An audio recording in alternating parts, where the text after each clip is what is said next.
Sal Capaccio joins us on the Western Hotline ahead of most of your Thursday still out in front of you. The Bills got back to work yesterday, and he was down at One Bills Drive to hear from players and coaches. Sal, good morning. We got an injury update to get to, and, of course, plenty of Bengals chatter as well. How are you today? Pretty good. There's a lot of stuff happening yesterday, I guess, and saw the stuff about Darius Slay and, suddenly what that meant, and then injuries and Sean McDermott talking about Joey Bosa. So wherever you guys want to begin, we're good to go. So, Slay, let's do that because this is a little different than previous moves. I mean, we've all had our fun that, they bring back former players and it's all practice squad. This is just player hits waivers, and they put a claim in. The Eagles, I believe, also did as well. Did I see that? I saw there were a couple teams. Okay, yeah, Philly was definitely one of them. Gotcha. So the Bills put a claim in, and that means, right to the 53. So as soon as that happens, I'm thinking all right, well, who's going to go? The answer is Jamarcus Ingram. So this would be something. I'm trying to think the last time the Bills claimed a player on waivers. Would you have that top of mind? Oh, it's a good question. It would have to be, I don't know if it would, anything during the season. It's tough for them to do it because usually they're very late in the waiver order. And, they've had a good team and haven't had too many holes. But were you surprised to see this at all, that Darius Slay was claimed on waivers by the Bills? Yes. This was definitely something I did not see coming. It's a position where I think they've been good lately, right? DB, corner. If it was a safety, maybe you're like, okay, they have four, but one's really a special teams guy, Sam Franklin. They do have Cam Lewis, but he's a nickel guy. But corner, Christian Benford, Max Hairston, Trey White. I think Trey's played much better lately. Was really stabilizing the position last week. They didn't really need Max Hairston to play that much coming out of protocol. Hairston's been good, since he's come back from the injury. Obviously, we know Benford playing the way he has. And then Jamarcus Ingram's always been the guy to me. As you guys know, I've always been a Jamarcus Ingram fan for what he brings. I think he's been kind of a guy that's really done a good job through the system. But he's always been a guy that, he's either he could be a healthy scratch or he could be someone using a pinch. But when he's on the field, he plays on special teams. So that's kind of where I go with this, which is I don't know what Darius Slay's role is. Like, he's not going to play special teams, right? He's 32. Is that what he does? I don't think he played it in Pittsburgh. Now, the only thing I can get to is, which is really interesting, and shout out to my buddy Josh Reed. I texted with him yesterday. I'm like, trying to make sense of this. He said, well, let's remember, too, he has played Cincinnati twice this year, Darius Slay, which is interesting. And he's played Cleveland. And maybe there's something to that. Maybe there's something to, we're getting a guy in our building who has some experience against these teams that we have coming up that we need to get some wins against.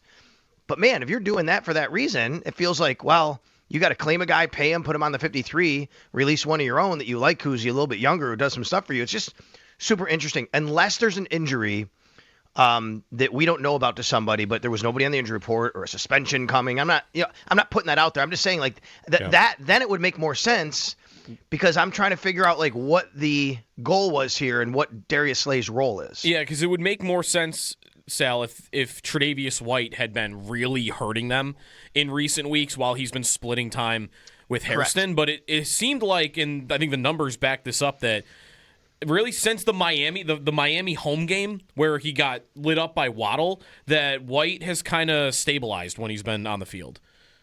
I agree with you. And, there was nothing from last week that made me think anything differently. I thought he played really well last week. So well that he had 33 snaps and Max Hairston had 13, and Sean McDermott said it's just the way the game flowed, and fine with that because Trey was playing pretty well. So, at the heart of it, I think just the basic 30-foot view is the easy answer is he's veteran corner depth, right?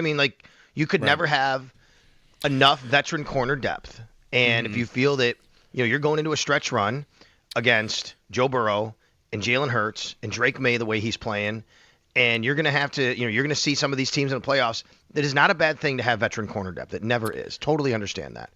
I'm just trying to figure out what is his role because he had to go right to the 53. The way that it works, I tweeted this out yesterday. I guess a lot of people didn't know, so I'm glad that I didn't know that people know, so I'll explain it. When you claim a player on waivers, whether you do that at cut down day and a team releases all these less than 4-year guys, or you do it later in the year, when you claim a player, he's got to go right to your 53. You don't claim a player and put him on the practice squad. Now, what they can do is they can wait for Jamarcus Ingram to clear waivers today. Jamarcus can get claimed by anybody, by the way. If he doesn't, the Bills could re-sign him to the practice squad and release to Corey Couch or Dane Jackson.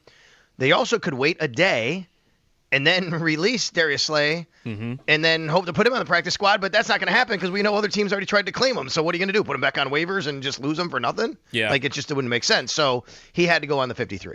If it is just veteran corner depth, you know what that actually reminds me of? I'll make a hockey comparison. When the Sabres lost to Carolina in 2006, Game 7, they were out of defensemen.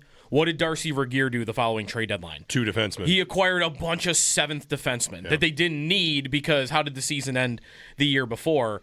And I don't maybe Bean's thinking about, Sal, the AFC Championship game where they got down to Kyrie Elam and he's just making sure break glass in case of emergency. They have 2 or 3 injuries at the position. They won't get back into a position that they were in last year where it felt like they had a guy on the field they just couldn't trust and never could really take him off. No, it's a good point, Joe. And I think maybe last week with Max Harrison starting off the week in protocol, maybe got them to, you know what, we could probably use another guy here. You know, what if he was unable to go? Then we would need Jamarcus on the outside. Maybe we're not comfortable with that. You know, so yeah, I agree that could very well be something. So they now have, Darius Slay on the roster. And again, we'll see what his role is. Is he even going to be, active on game day? Jamarcus Ingram has been a healthy scratch for quite a bit of this year. I think the last 3 games he has been. He's kind of he's going to play if somebody's down, somebody's, not playing, somebody's injured. But when he has played, he provides more of a versatile depth. That's why I was always surprised. Like, I've always championed for Jamarcus Ingram because he's so versatile. He can play. Now, he's not going to start for you anywhere. No, but he can play outside. He can play nickel. He can play dime safety. Yep. And I just think they've always really liked having a guy like that. Yeah. By the way, Jeremy asked earlier, like, when's the last time they claimed a guy? So I have the list. It does not happen often, by the way. They made a waiver claim in May, Casey Rogers. And I don't think he ever did make it to training camp. I'm not sure he did. Oh, yeah. Casey Rogers. Wait. Casey Rogers has a great story, by the way. You know the Casey Rogers story? No. I'm not kidding. Casey Rogers was a defensive lineman who actually was a really high-level lacrosse player. His dad was a Syracuse lacrosse coach. He's now the head coach at Cortland, I believe. Okay. I think he's still the head coach at Cortland. He's a defensive lineman, a big dude, but he was like this super awesome lacrosse player. And he was going to go to Syracuse to play lacrosse, and then he decided he went to Oregon to play football. He went to the Bills, went to training camp. He got released. He is now back playing professional lacrosse. Oh, wow. All right. And he was a defensive tackle. Yes. And before him, you got to go back to like Cameron Klein a couple years ago. I'm looking. There's like a dozen or so claims that Bean has ever done for the Bills. Sal, again, it doesn't happen often. The only 2 that have really ever made a significant impact. Jordan Phillips was a waiver claim originally from Miami. All right. And so was Isaiah McKenzie when the Bills got him from Denver. So you've had like 2 guys that have ever really made a serious impact, I think.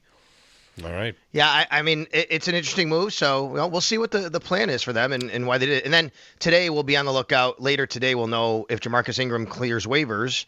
Somebody could claim him, or if he doesn't, the Bills could then re-sign him to the practice squad if they choose. Sal Capaccio joining us on the Wester Hotline. Sal, the Joey Bosa news. I mean, I don't know if we've often heard a coach go so deep into week to week, and maybe it's week to like they're hoping. So they kind of don't know the timeline here, or at least they don't want to really commit to one. But I'm expecting Joey Bosa to miss at least 1 game, and I feel like I want to lean on at least 2 games, the way that it sounds. I would agree with that because we know that they already play kind of the longer game here with a lot of this stuff, especially when it comes to hamstring injuries. Soft tissue injuries. I mean, look at Dalton Kincaid's missed 3 games, and he was limited last week. He still wound up not playing, and just an example there. And Joey's an older player with an injury history, even going back to OTAs when he had an injury and he wasn't even on the field for that. Was it a calf strain? Yeah. I think it was, and he didn't play at all. And I remember McDermott, making the point of we know how important it is to keep him healthy. He knows that he has an injury history, and we're going to do whatever we can to make sure we can do that. So it feels like this is specifically, excuse me, the kind of player that they're going to want to really be cautious with. So we'll see where it goes. I thought it was interesting as well, the way he worded it, saying he's week to week, but it could be like a 1 to 2 week deal or, multiple weeks. We'll see, hoping on the shorter end of that. However, the phrasing was, I guess at least I'm encouraged by the fact that it doesn't sound like it's super serious. Yeah. He's going to be out for quite a while, you know what I mean? But I think that caution and making sure that, they do everything right by him. That said, guys, too, I mean, you got some games coming up here that are important, and Right. what does the situation look like in 3 weeks? Do you beat Cincinnati and beat New England, and suddenly the division is possibly live?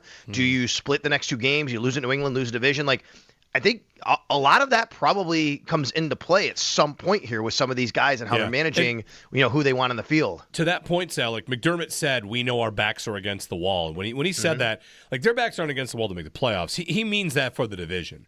And that not only do they have to win games, but they need help. And I wonder, there are a lot of voices in who plays and who doesn't, whether it's a GM or the coach or a position coach or trainers. And you'd be asking, all right, Bosa this week, we're going to sit him. Next week against New England, if he's not ready, does it make sense to get him out there at 80%, running the risk of injury, only to keep the division alive, knowing you still need additional help? Like you might get to listen, guys, we got like a 7% chance to win this division, but if we get in the playoffs, we like our team, so let's make sure that he's on the team when we get there. Like I feel like as much as you don't want to say, and you never would say, I'm going to give up on the division, because you're not giving up, that I don't know that you should be treating that New England game as if it's some sort of end-all, be-all, everybody plays no matter what, because the goals, even though you would be losing a division, if you do, the goals are still bigger than that. Ohio State lost to Michigan and won the national championship. So, like, you kind of got to keep them in proper perspective. And I think the Bills generally do that. I don't think that they would rush a player back just for that reason and say, wait, no, we all hands on deck. Screw it if he gets hurt, right? You're not going to do that.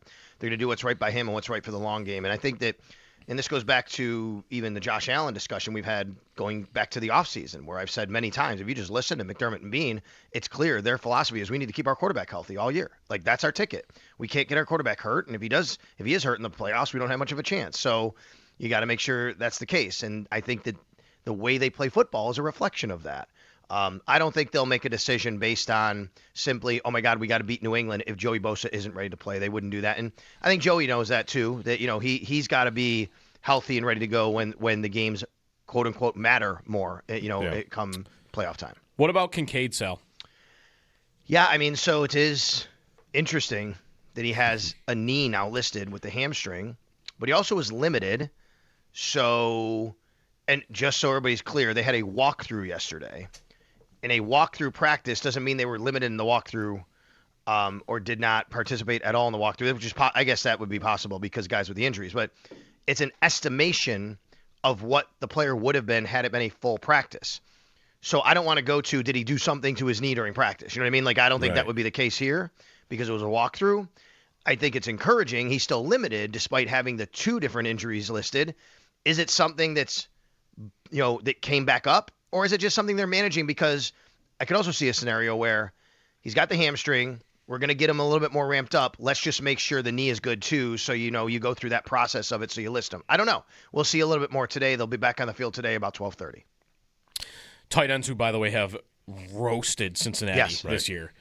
So we had Matt Bove and I did a podcast with Joe Goodberry yesterday. It's always game day in Buffalo. Really good stuff from Joe. He covers the Bengals, as you guys know, local guy, but he's a Bengals guy. And he had an incredible stat that I did not realize. He said yesterday that tight ends against the Bengals, that the Bengals are allowing about 250 yards more than the next worst team in the league against tight ends.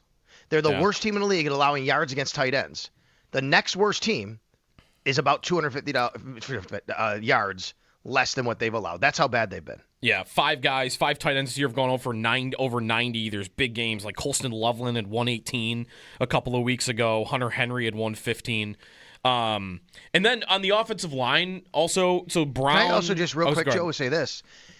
If Dalton Kincaid is compromised at all this week and can't go, you're also out of elevations with Latu. So they would only be able to dress 2 tight ends. Well, Gilliam can do it, kind of. Right. Correct, but that's exactly right, yes. Right. On the offensive line, what are we looking at? This week, I wonder how careful they'll want to play it. Like, it's almost different, I think, than Bosa. Bosa, if he misses, it's like, what are we really looking at the position? You've seen what it looks like, at least in one game, without Brown and Dawkins, and you're not playing a super threatening opponent. I know Trey Hendrickson didn't practice yesterday, so I wonder how careful they'll want to play it with Brown and Dawkins, given what we just saw from Anderson and Vandermark. Totally agree. But, I think it's been, tonight is actually, 2 weeks for Dion, right? Right. Because it was a concussion. I mean, 2 weeks into the protocol, if everything's good to go, he should play. I mean, he's your starting left tackle, and he's gone through the protocol. So as long as he's hitting those markers and those steps and they're comfortable with him, I think that he would play.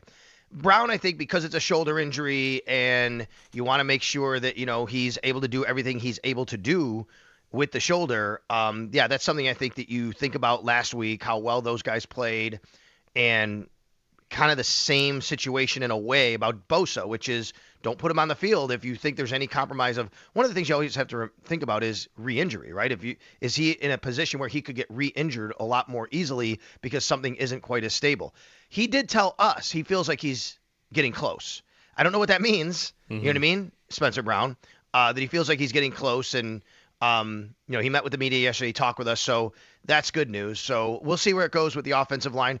I think at least after last week, Bills fans aren't as concerned about it, right? And I'm not saying you should or shouldn't be, but after the job that the other guys did last week and not facing the Pittsburgh Steelers pass rush here and not facing Trey Hendrickson and being a home game, I think that Bills fans are probably feeling a little bit more like, okay, well, if you have to roll with those guys, I think we'll be okay.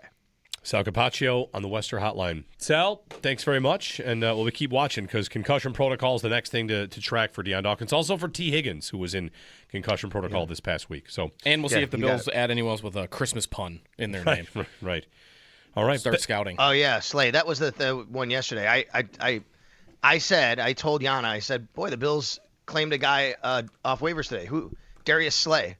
And her first immediate, she goes, appropriate for Christmas. Yep, indeed. And I wasn't even I said, oh my God. I didn't even think about it. Yep. Thanks, Sal. You got it. Sal Capaccio on the Western Hotline.